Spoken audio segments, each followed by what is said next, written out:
What's up, everybody, and welcome back to For the Minions, the weekly podcast where we talk about all of the third-person MOBAs that we've got a lot going on for in the week of December.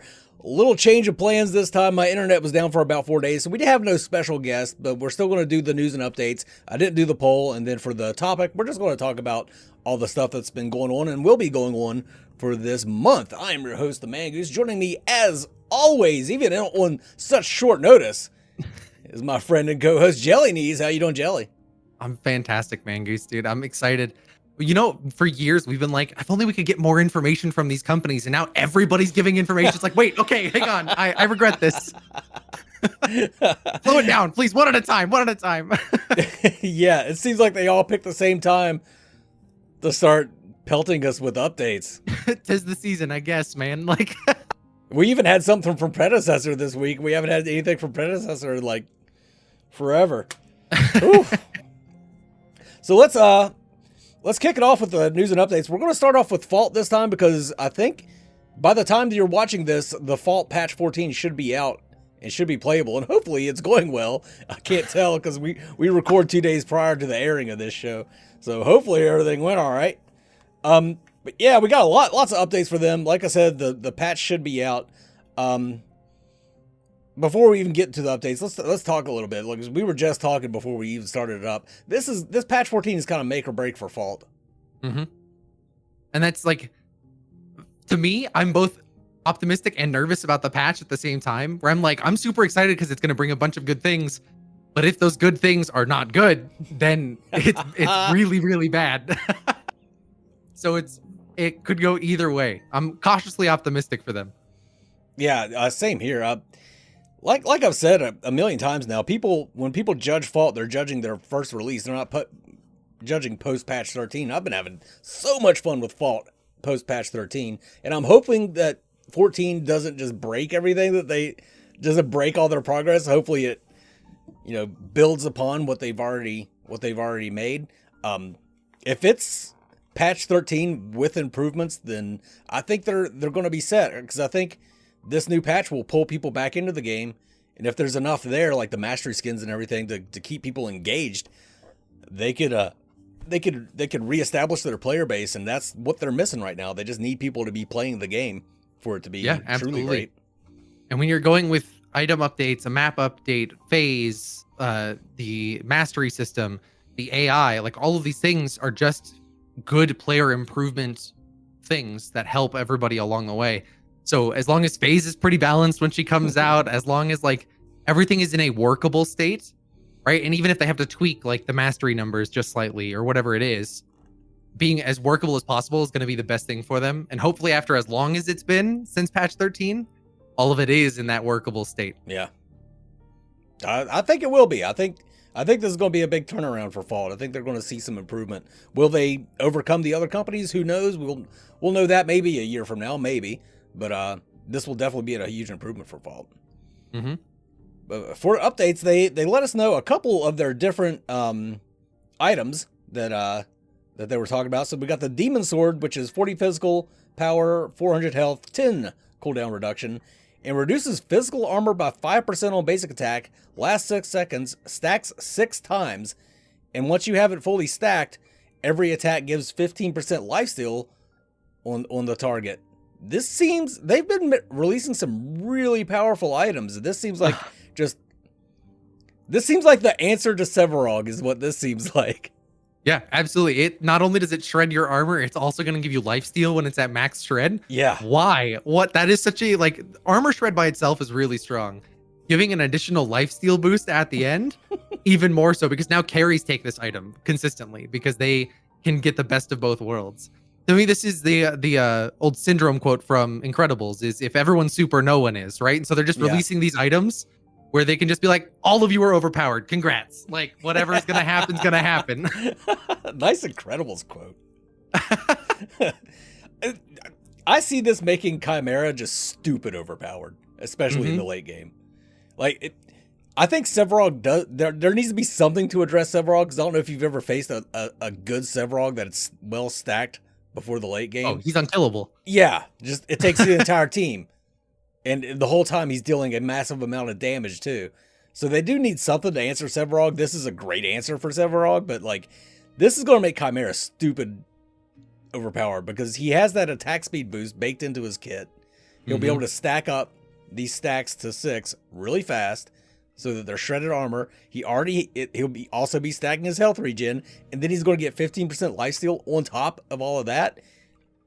Chimera's going to be unkillable. Chimera and Boris too. Boris. Oh God, Boris yeah. I didn't even think of that. Has been in a weird spot of either being broken or useless, and they've kind of left him in the more useless category for now. This item could bring Boris back up just by itself.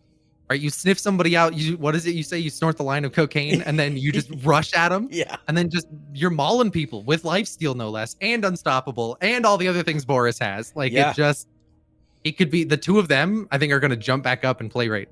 You're going to not see so much Kalari and Sevarog anymore. Oh God, yeah. Especially Sevarog. Sevarog, if he's jungling against a Chimera or a Boris that has this item, he's just kind of fucked. No, I can't wait. This item sounds super fun from a user standpoint. They all seem super fun from a user standpoint. Let's move on to the next one, Mage's Siphon. 75 energy power, 200 health, 300 mana. Another stacking item. And this one, though, gives energy power and health. And that max stacks, 75 being, I think, the maximum stacks you can get. You get a 10% discount on your mana discount on your abilities. I don't know how powerful that will be late game, but just the energy power and health stacking would be enough, I would think. Yeah, and I think this is going to be an item that mages, really heavy casting mages, take first. Right? They've a lot of them have lacked an identity of what item to take first. It's kind of just been like whatever you feel like in the moment. Whereas this now definitively states its place is like you take this early because you get that refund at max stacks to help you as long as possible, but also you get that increasing power over time. I think it's a brilliant item. It seems like the opposite to the one we talked about last week, I think, where it was the attack damage equivalent. Right. And so I think it's just the mage version of that, but I get another very strong item in the early game for sure. Yeah, I could definitely see this being more of a first pickup than that physical power stacking item. For sure. Because it's got everything you want. It's got energy power, it's got health, it's got mana. For a squishy mage, especially with Kalari being as popular as she is right now. Yeah. This is a good item because it gives, like you said, it gives you everything you need. It gives you a little more survivability, and your abilities are cheaper. Like it's just across the board a good item for them. Yeah, I mean, I'm not going to turn my nose up at discounted abilities, but like I lose, like I run out of mana a lot early game. Late game, I hardly ever. Mana's hardly ever an issue, so. I don't know, but still, being able to not worry about it at all, it should be nice. Would be kind of nice. I mean, like I said, if everyone's broken, nobody is, right? Yep. This next one's the one that I'm the most excited about. The Knight's Battle Plate. You get 300 health, 30 physical armor, and 30 energy armor. This is one of the only items where you see both types of armor on one item. In the active, you get a shield for 100 plus 20% of your maximum health per nearby enemy hero for 3 seconds, but your damage output is dropped by 50%. And it's got a 60-second CDR. It has a passive, you get 8 physical and energy armor per nearby enemy. So this is just a straight up support tank item where you just sacrifice your damage, which you shouldn't need anyway if you're supporting, and you just gain a massive shield that you can just stick in there and fight out longer. Yeah, and if you combine this with last week's item that reflects damage and reduces the damage you take from crits, the two of these together mean you're not going to die, and you're going to reflect a ton of damage out to people. Yeah. So it's going to be, I think those two items being together are going to be huge for the support tanks, but just tanks in general too. Yeah, I really like this item because it gives you the chance to do what you're supposed to do as a tank. And a lot of times, in especially MOBAs, you get melted before you can do anything. Like your job is to go in and disrupt, but as a support, you're kind of behind on gold and everything. So you don't have all the items you might necessarily need. Just this item alone would give you that ability to go in and at least do some disruption. Maybe you'll die, but that's fine. If they waste a bunch of abilities on you, great. Then your team can roll over them. And if you can trade 1 for 3, then that's fine as a support. That's what you should be doing. If you can get away with it too, that's even better. But Yeah. Being able to take this on someone like Steel that can use his ult to go in Oh and God, knock yeah. people up and then immediately gain 100% extra health, that's insane. That's a huge boost for Steel, for tanks in general, but like with the engage that Steel has, Steel especially. Yeah. Oh God, yeah. And I mean, and then you can bull rush. You can bull rush while they're still attacking you and displace one of them. And you don't have to worry about getting killed before you can actually bull rush. Man, this is going to be a very strong. If used well, this is going to be a very strong item. They're all very like we've been saying, all very strong items. Yeah. Other than that, I guess they had some server issues this week. I don't know. I wasn't able to play, but they got those fixed. It sounds like it was an Amazon or a greater internet issue. It wasn't directly them. Yeah. Because there were outages all over the place. So, I mean, Mangoose had an outage. It's Mangoose's fault. He didn't have internet. So the internet reciprocated and said, nobody gets internet. His fault. Blame Mangoose. Confirmed. The tree that fell on my power lines ruined it for everybody. Sounds like a Mangoose trait. If I can't play, you can't either. I liked how they handled it, though. They got on top of it, let people know what was going on. And yeah. I think that's about all to really say about that. Is I think they handled it well. And then they've been doing like a countdown till the patch, and we've been seeing some new map images along with that. They're kind of covered up by the countdown thing, but you can still peek around, look around in the background and see some stuff, which is kind of cool. For the most part, it looks like the lanes are staying relatively the same, maybe slight variations in like height or how they're oriented. But it looks like it's just a visual update to the map to make it look. Right now, it's kind of bare bones. It's kind of like, yes, there's ground and grass. Congrats. Like, and then you're walking around with the structures in the middle of all the lanes. And I think this is really going to set it up to look more visually better, stunning, and just set them up to feel better when you're walking around the map. Yeah. Their map was like, they had a really nice map before, and they had to tone it down because it was just, they didn't have it optimized at all. Hopefully this will be a version of that's better optimized. Yeah, absolutely. All right, cool. Do you have anything else to say about Fault? No, I can't wait to see what patch 14 does and how people receive it. So I think next week I'm sure we'll have a lot to talk about in that regard. Oh, I'm going to be a partner again. Mangoose is a partner again. I renewed my Fault partnership. All right, perfect. Now it's time to talk all the crap so that when you post for the minions, you look like a partner supporting the bad things about the game. Let's move on to, let's talk about Overprime. Okay. Well, just publicly, they announced the winners for their meme event, and there was like 30 of them or something like that. I still don't know about the other event that they had, but it's cool if you won. Congratulations. You get a $100 Steam gift card, but everybody else still gets the $10 in-game currency, so everybody's a winner there. And then on the other end, though, they gave content creators, I guess the Overprime partners, I guess you would call them, some exclusive stuff, and we got it. So we got, first, let's talk about this skin. I thought it might be Steel. You thought it might be Overprime, but it could also be Rampage, I think. Yeah, absolutely. Rampage his ult always inflates his top half, and that's kind of what this looks like, is that it's an inflated top half. So absolutely could be a Rampage skin. And the old arcade game Rampage had a gorilla, so, maybe there's a connection there. I don't know. One of my favorite games from childhood. If that's the case, I will buy this skin. If it's a Rampage skin, I will buy it. I don't care. I didn't even think of that. But I think it's probably going to be a Prime skin, right? Or Prime has always kind of had those gorilla like tendencies, the way he stands and the way he attacks and all those things. Yeah. So I feel like it'd be a good skin to just throw out there. In addition to like the Destroyer skin that we have images for and the short video, I think it fits more that way, but honestly could be anything. I at first I thought it was Steel just because I was thinking, like, if you look at the Mayan Steel skin, it kind of looks like that, but the proportions are off. So I think it's more likely to be a Rampage skin or an Overprime, a Prime Orb skin than a Steel skin. That was my first impression. I think I was wrong. Yeah, Mangoose, gosh. This is what happens when you don't have internet for several days. You just turn into a wrong guy.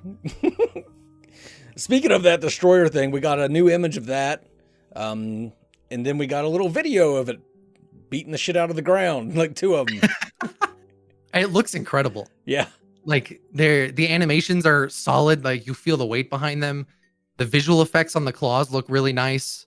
I think overall really cool. And I mean, we haven't gotten confirmation that it is an Overprime skin, right? I think No. that more solidifies it for me that it's probably an Overprime skin, being the purple color, the giant thing. It looks like that's going to be its attack when it's attacking towers. But who knows? Maybe it's still a hero and that's just a basic attack animation. I have no idea. That's the fun of Overprime, trying to figure this shit out. What's that skin? What's that thing? They're coming out of nowhere, coming out of left field with this stuff. Mm-hmm. Then the last thing was Boris, which it just looked like they did some color changes and some texture stuff with him, which still looks a lot like Boris. Yeah. Not everything's going to be a complete change. I think it definitely helps, but it's not huge in that regard, right? Like it's just visual changes. All right, cool. Whatever. Yeah. Unless they're telling me that's a skin, in which case that's dumb. Yeah. If that's going to be like a very basic skin for him that's essentially a recolor. No, I'm sorry. That's dumb. You know what I was thinking when I saw this? Overprime has had Boris for a while. I think longer than Fault has. But I, in my head, connect Boris with Fault anymore. Just because he's been playable in Fault for so long.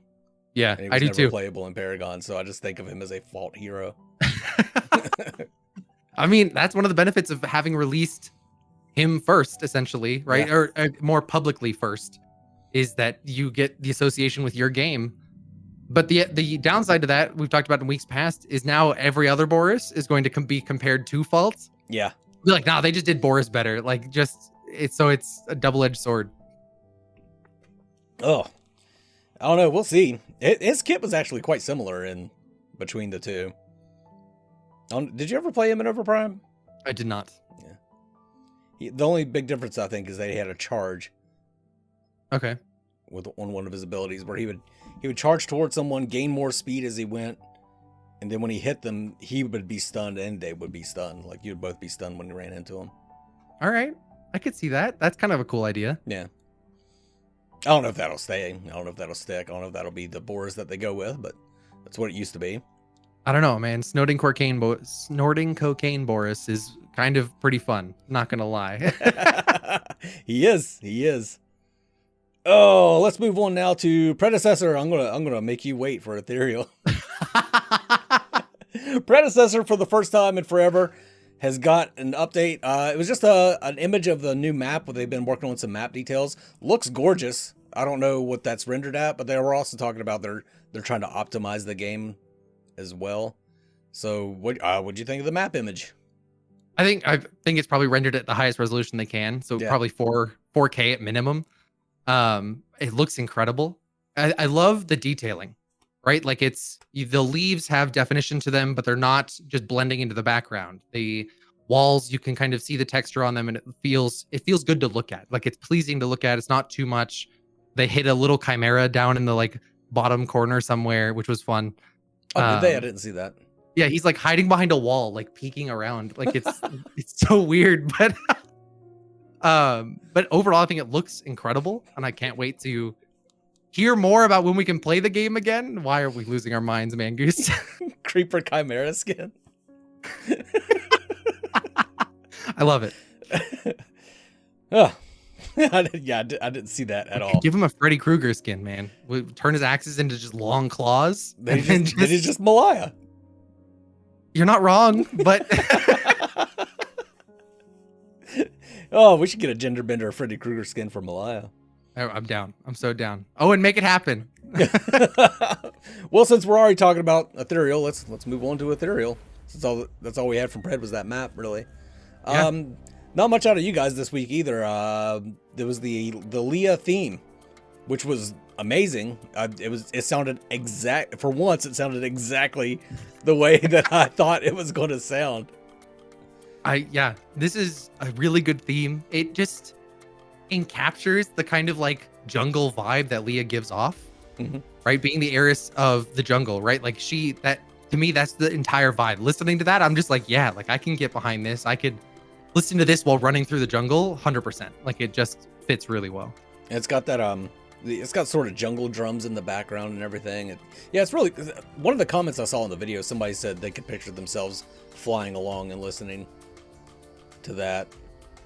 Yeah, it's really cool. You guys keep doing really well with these. The thing is, Dante's theme is so much more different than any of the other themes. Like, the other themes are different, but it's a different variation of classical, I would say, like modern classical. Whereas Dante's is just straight up dubstep, like out of nowhere.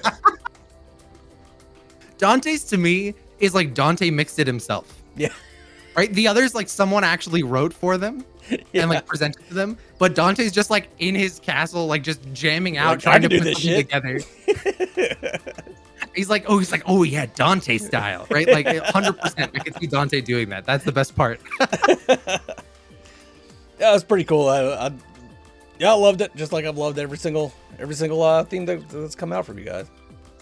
Yeah, man, we're just gearing up for the stress test on the 18th, so it's gonna be fun. It's gonna be sweet. So good.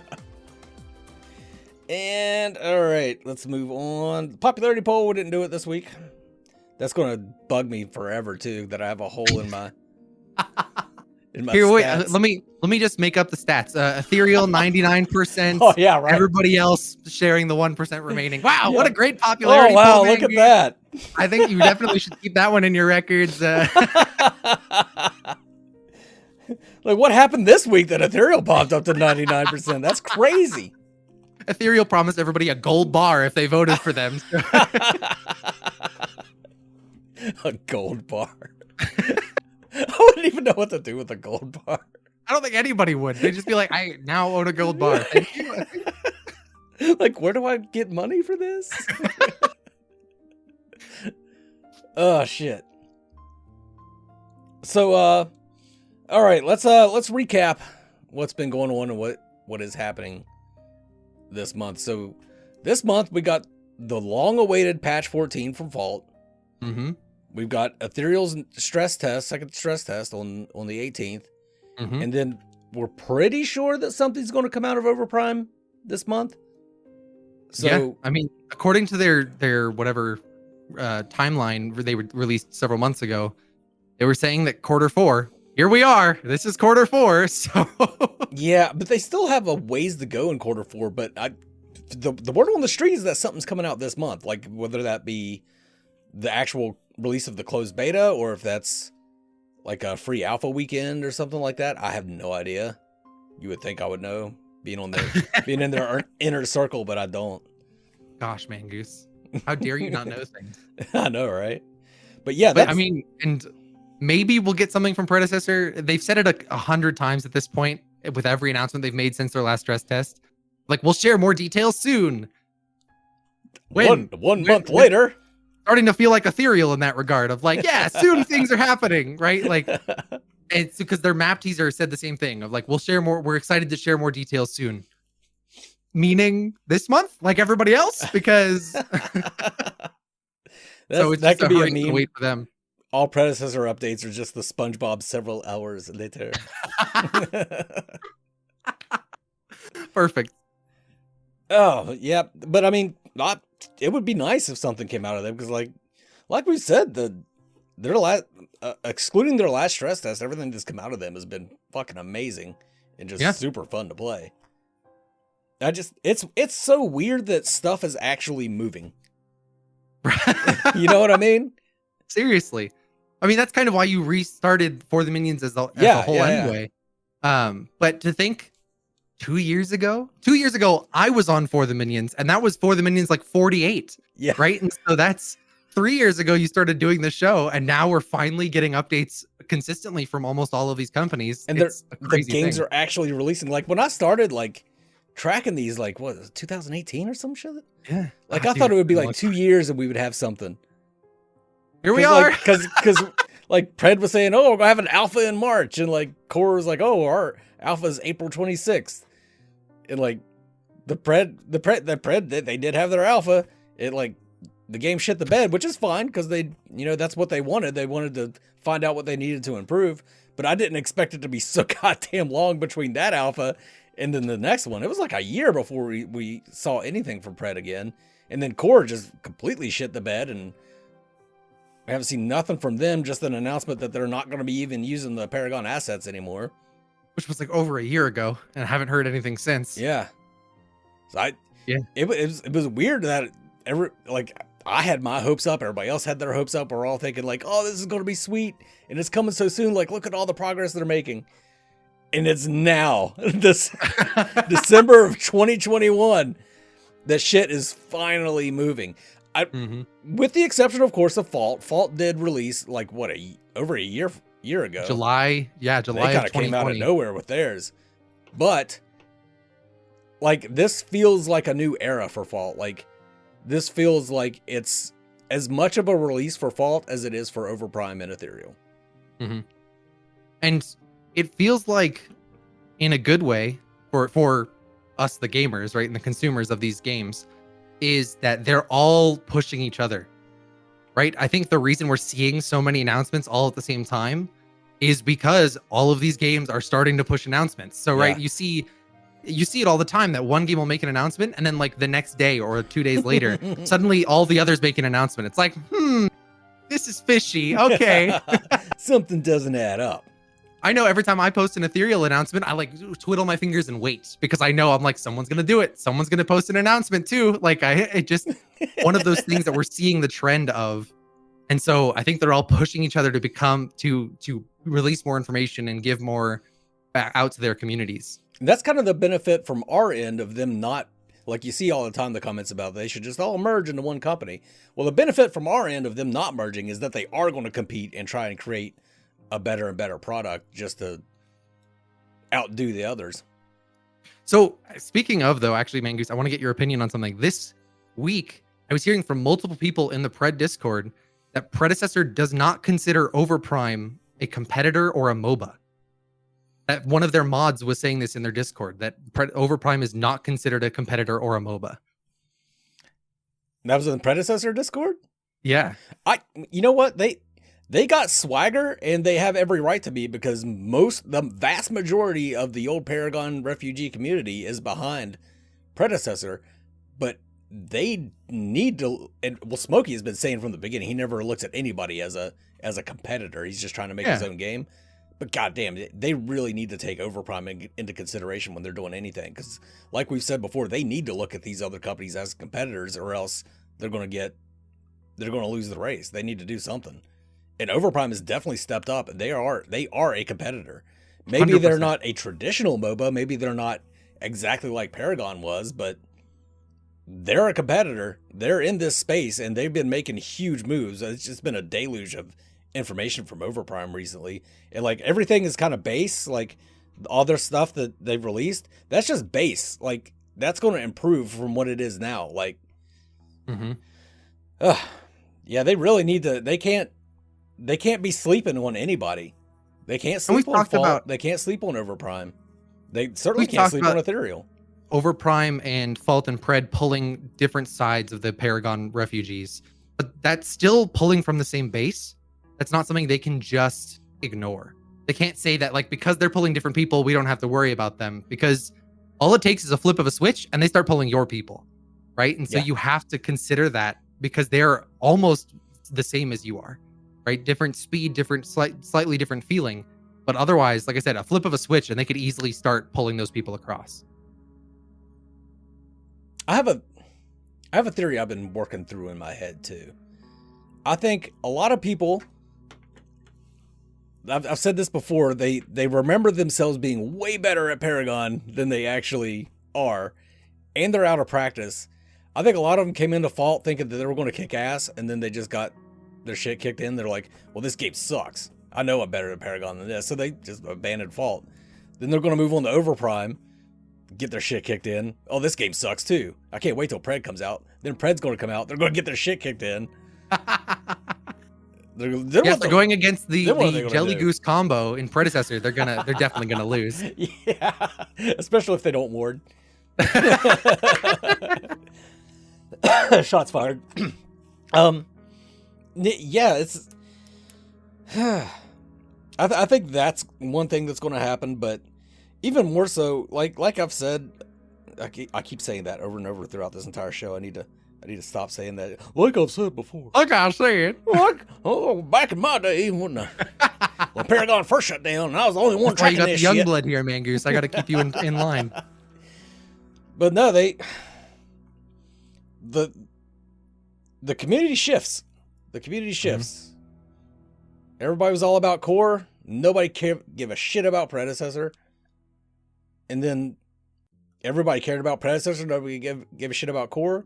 And then everybody cared about Fault. Nobody gives a shit about Predecessor anymore. And now everybody cares about Predecessor. They don't give a shit about Fault anymore. And then I can see Overprime coming. And everybody move on over to Overprime. You do have the ones that just stick with, that are very faithful to the game, as if that's going to curry them favor with the devs, and it's not. But that's something I support people trying all the games, but don't just assume that right now, because the one game is ahead, that it's always going to be ahead. And I think we've talked about it in the past, putting blinders up to the other games as a fan too is not beneficial. Right. In just being like, oh, all these other games are trash, Predecessor's the best, right? Like that doesn't do anything productive for anybody. Right. And the second you switch over, people are going to remember you being the Predecessor shill and just being like, what about Predecessor? Right. Like, it's one of the things Shad QQ in the Ethereal community is diehard Ethereal, right? Every post he talks about Ethereal, he does this, but he never goes so far to say the other games are shit. Right. And he'll even compliment some of the other games on some of this. Yeah. When you see some of the stuff. Yeah. He'll say like, Fault looks really good, but I'm an Ethereal guy. That's a preference. More power to you. But he doesn't feel the need to go out and bash the other titles because he's an Ethereal guy. Right. And I think if we could all embody that a little bit more, it'd just be beneficial for all the games going forward and put the best foot forward for all of them. Yeah. I don't know, man. I mean, from right now, quality wise, I think Predecessor is in the lead from what I've played. Like they have the lead in the fan base, and and it's because they have such a quality product. But I think another thing that people aren't considering, Fault actually has a really good game loop. Like, they have it fine tuned. Rotations are fine tuned. The heroes are actually pretty balanced. A lot of people will laugh at that and say, oh no, this hero's fucking... No, it's because that depends on the game. If you're getting rolled, you're getting rolled. It doesn't matter what hero somebody's on.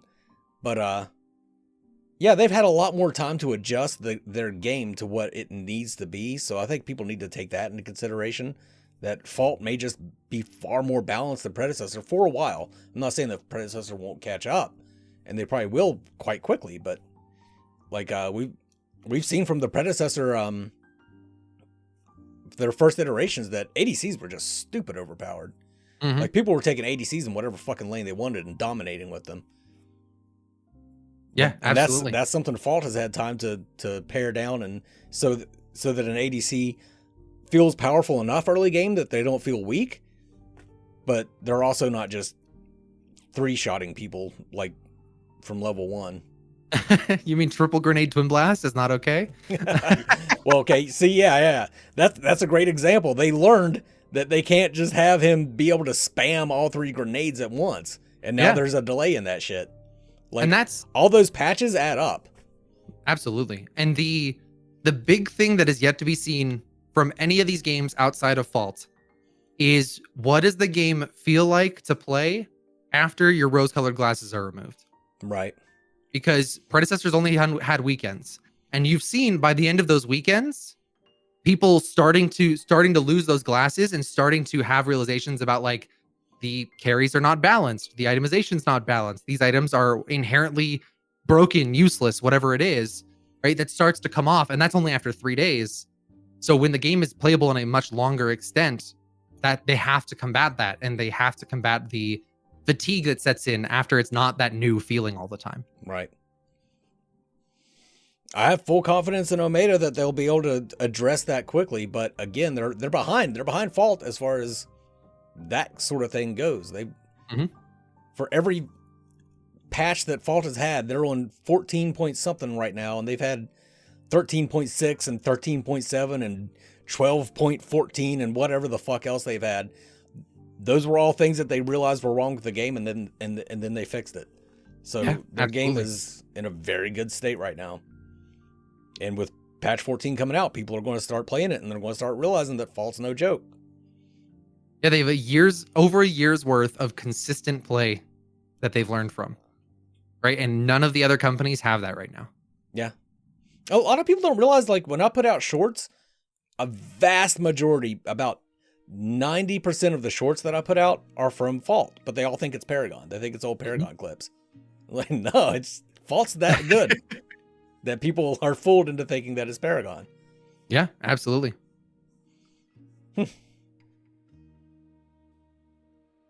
Man, I can't wait. This is such it's an exciting time to be a para-refugee. I'll tell you what. Seriously. Finally. And I can't wait in a year, 2 years to see where we're at. When we're on For the Minions 250, right? Where is this?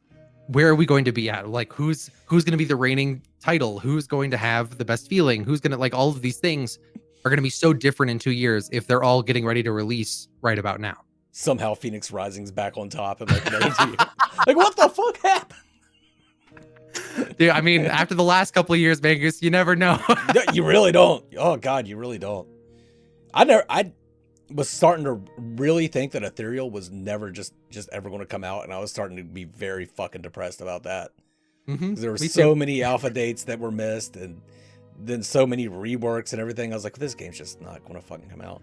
And here we are, we're at second stress test. It's happening. First one didn't go great, but a lot of people got at least 3 or 4 games in, and everybody that had those games said the game was a ton of fun. And I 100% agree. The game is a ton of fun. And then we're going to have another one of these stress tests. Hopefully, it'll go a lot better and prep you guys for a pre-alpha very soon. Yeah, absolutely. Exciting times for sure. Like, can't wait to see what goes on. A lot of people don't seem to realize Ethereal has actually been in development longer than any of the rest of them, which makes sense because they had to make a lot more shit than anybody else. They weren't given all the epic assets, unfortunately. Yeah. So Freddy Krueger Malaya skin win? Yeah, I mean, talk to Owen. I'll put it up there. Here, Owen, I am endorsing this, please. You know what? Oh, you know what skin I want for her? Do you ever play Bloody Roar, that old fighting game? No. What? You never played Bloody Roar? No. Where you like your power up, you turn into an animal. Like everybody had a fighting style based on an animal.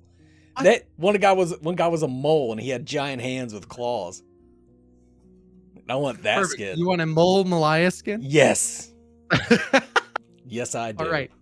Perfect. Owen, make it happen. Mangoose said. I just realized, Mangoose, we sound like 2 old men like sitting on the porch talking about the glory days of like, back when Paragon was the thing. That's what it's going to be, like retirement homes. Like when I'm in a retirement home, it's going to be a bunch of old dudes talking about the video games in the past. I love it. I love that. It's going to be great. It is. Like, I go to my mom's house and they're always watching like old black and white movies of like AMC and shit. Like when I'm their age, it's gonna be like old esports tournaments. This was the patch Wukong came out. Like ESPN Classic. Can't wait. Oh. Yeah. All right, man. I think that's about all I had to say. Yeah, that's it. Yeah. Oh, it was fun to just kind of chill out and not have a serious topic to talk about, even though we did get a little serious here and there. That's who we are, though. Yeah, exactly. That's who we are. Don't forget it. Yeah. When Mangoose has internet. Otherwise, that's not the case. Fuck. And where I live, too, like, I couldn't even use my phone. Like, before when my internet was out, I just used my phone and, like, did the Wi-Fi hotspot. Do not have nearly enough service to do that. I could barely make a fucking phone call where I live. Oh, West Virginia. All right, shit. Do you have anything to plug, Jelly? Just my Twitch, doing Marvelous Mondays every Monday at 8 o'clock Mountain Time, 8 p.m. Mountain Time. And maybe I'll stream some Fault this weekend, depending on how much time I have. There's a lot of stuff going on with Ethereal, of course, so it all depends. Yeah. What about you, Mangoose? Mountain Time. Mountain Time? No, I really got nothing to plug. Nothing to plug. I'm trying to catch up, do some videos. I did did a short today and it felt good. Because I hadn't done any creation in so long. All right, shit. I think that's going to wrap it up for this week. Let us know in the comments what you think about anything. Especially if you disagreed with us on a certain point. I do love to discuss with people and try and figure out where their heads are at when they disagree with something we say. And if you agree with us, then throw that in the comments too. I don't give a shit. I'll still talk to you about that too.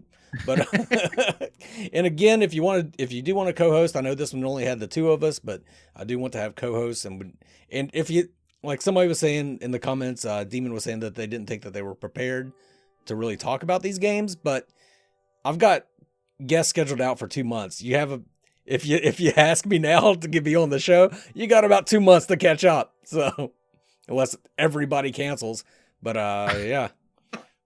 I think that's going to wrap it up for this week, folks. Thanks for coming out. If you're watching the premiere, if you're watching the video, thanks for watching anyway. If you liked it, hit the like button, subscribe if you want to see more of this type of content. But for now, let's sign off, Jelly. Mangoose. Shout out to channel members Foolish Bloodhunter, Jellyknees, Meow Mix for Men, Stunt, and Ferret.